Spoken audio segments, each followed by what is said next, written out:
Cila është ajo gënjeshtra më e madhe që është thënë për luftën e Kosovës dhe cila është e vërteta që ju e keni zbuluar gjatë procesit apo krimit të kësaj vepre?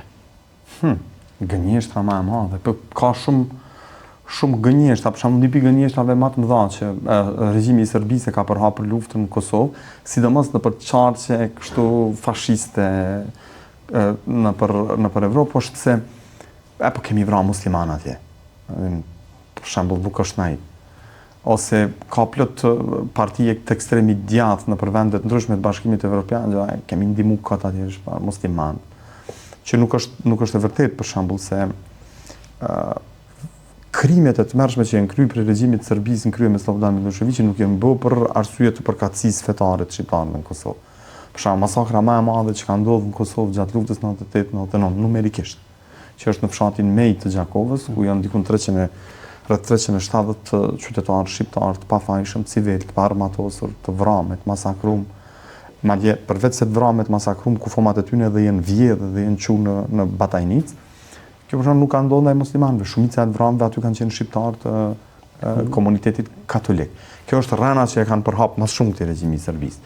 Edhe në promovim të librit në mars isha në Berlin, libri është promovuar në për shumë qytete, një digresion kështu në për shumë qytete të Evropës, në Berlin, në Vjenë, në Zürich, në Luksemburg, në Gjenevë, në New York, në një universitet amerikan atje. Domethënë, në Berlin, ato e ka moderuar një gazetar i gazetës Frankfurter Allgemeine Zeitung, Michael Martens.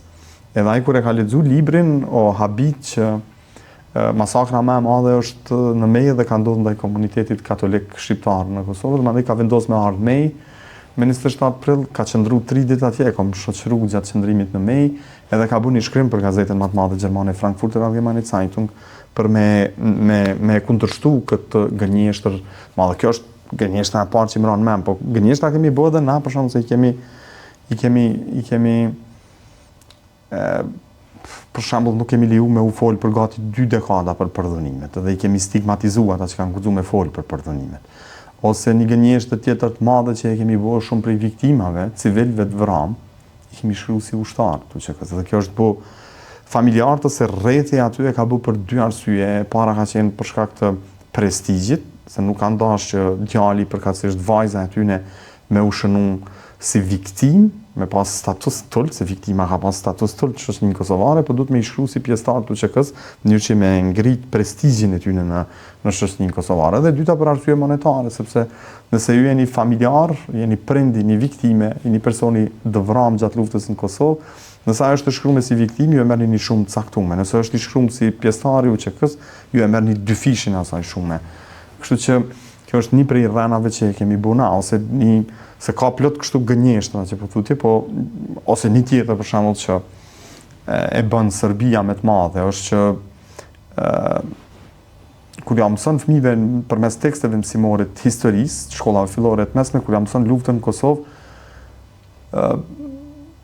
sipas saj viktimat shqiptare në Kosovë janë 0, nuk ka pas viktima. Kurse numri i viktimave serbe 2 fishon. Po të njëjtën gjë e bëjmë edhe na, e 2 fishojmë ose e 3 fishojmë numrin e viktimave, e kopjojmë Serbinë në këtë pikë që s'kemi nevojë me kuptu, sepse e vërteta është në anën tonë dhe na jemi viktima, ata janë agresori. Ne me lazëm me dalë dhe me 2 fishu ose 3 fishu numrin e të vramëve, ose edhe me përdor gjuhë të urrejtjes.